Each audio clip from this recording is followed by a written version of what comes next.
ایک صحابی آئے، یا رسول اللہ میرا پڑوسی ہے، اس کی کھجور ایسے ٹیڑھی ہو کر میرے گھر میں چند اس کی شاخیں ہیں، ان پہ پھل لگتا ہے، وہ جو ٹوٹ کے گرتا ہے میرے بچے اٹھا لیتے ہیں، ہم غریب ہیں، وہ بھاگا بھاگا آتا ان کے منہ سے کھجور نکال لیتا ہے، اس کو کہیں کہ بچوں پر اتنی زیادتی نہ کرے۔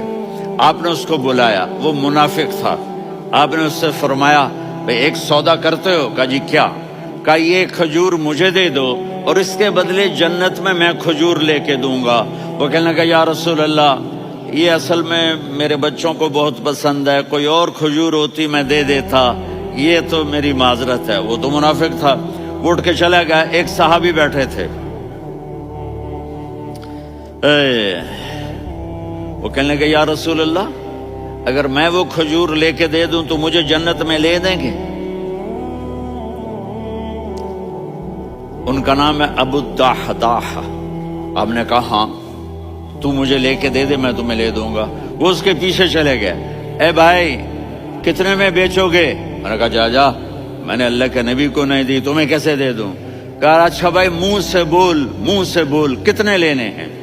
تو اس نے جان چھڑانے کے لیے کہا کہ اپنا سارا باغ مجھے دے دے، کھجور لے لے۔ باغ میں 600 کھجوریں اور یہ کھجور کسی اور کو دینی ہے۔